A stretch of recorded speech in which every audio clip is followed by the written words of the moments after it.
On his deathbed, he wrote a theorem. After 100 years, only in 2010, I think, they figured it out that this theorem describes the black holes in the universe. 100 years ago, even the concept of black hole did not exist in the scientific community. But he made a mathematical calculation for the black hole, describing black hole through mathematics. Because unless any theory that you make, unless you have a mathematical backbone, that theory is discarded. And he said, I don't know what this is. My devi gave it to me.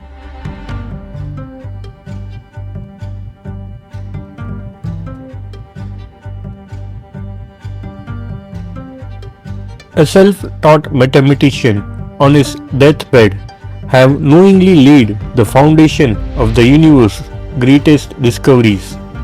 Black hole hundreds of years earlier, even before it was a thing. Not only conceptualizing it, but also the whole mathematical calculations on its existence.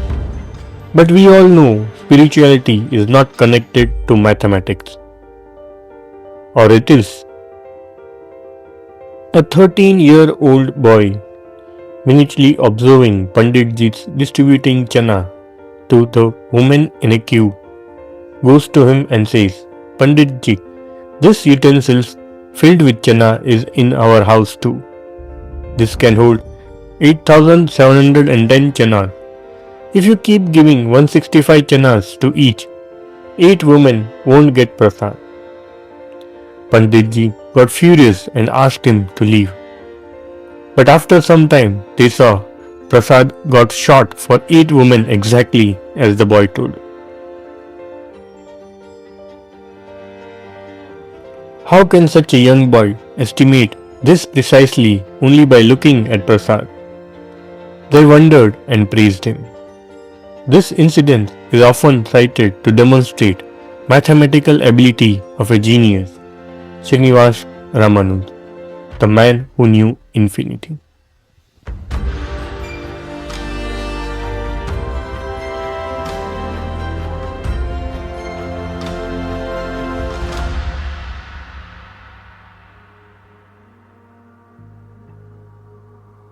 Srinivasa Ramanujan was an Indian mathematician who left an incredible mark on the world of mathematics, including his contribution to black hole theory. Born in 1887, Tamil Nadu, young Ramanujan was fascinated by the world of mathematics from an early age. Born into poor Brahmin family, he faced financial constraints which impacted his early life and education. Without even an access to advanced textbooks or mentors at that period of time under British rule, he developed his own theorems and delved into complex calculations.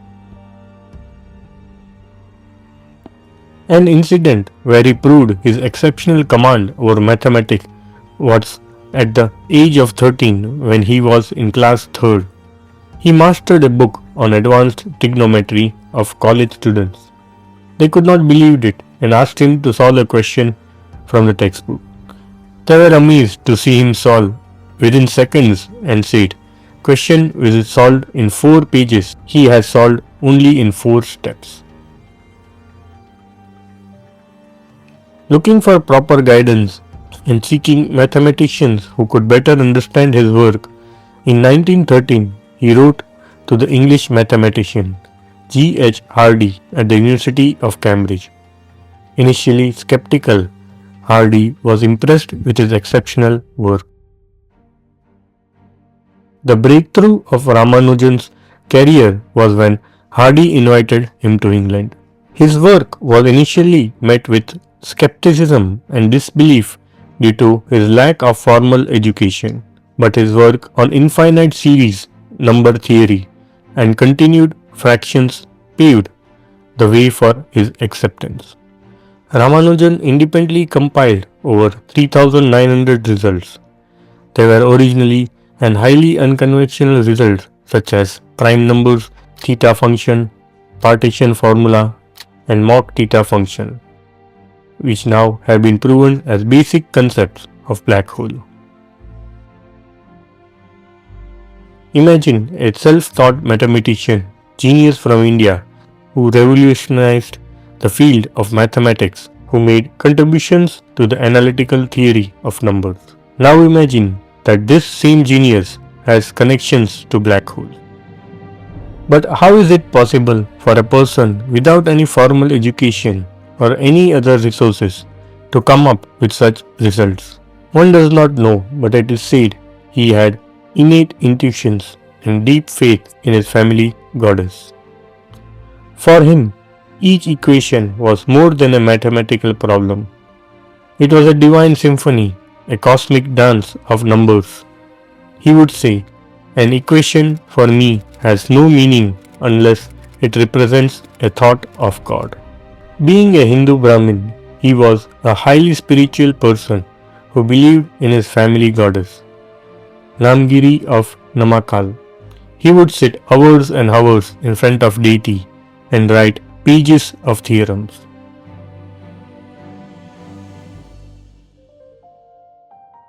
In 1919, he was diagnosed with tuberculosis and severe vitamin deficiency. Even after the illness, he on his deathbed was trying to produce new ideas and theorems. Sadhguru has also spoken about this. He was sitting on his deathbed and simply pouring out mathematics, notebooks and notebooks of mathematics. People asked, where is this coming from? He said, my devi bleeds mathematics. Like in yoga center, we have a linga bhairavi. Like this, some deity consecrated window into the creation.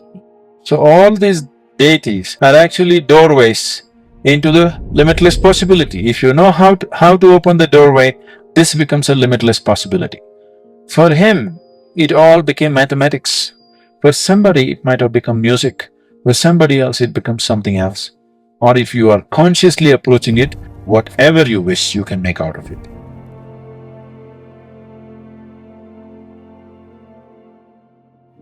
He came back to India and died in 1920 at the age of 32. It is said, even at that stage of life, he wrote to Hardy about compiling his new theories and publishing them. His notebooks, which he left behind after his death, have been mined for over 100 years, and scientists are still learning about the potential of his ideas. The ideas, which in themselves are of great value, that it took a century for people to understand. Nearly all his claims have been proven right. A year after his death, Nature listed Ramanujan amongst other distinguished scientists and mathematicians.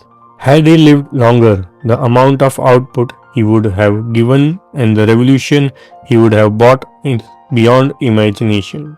The theorems and formulas he produced are left behind as legacy. A self-made genius or a true devotee, whatever we call him, we will always be grateful. A true son of universe whose work inspires mathematicians research even decades after his death. There are many such mystics whose contribution to the world is remarkable. Comment down below if you want us to make videos on those. Thanks for watching. Do not forget to subscribe to this channel.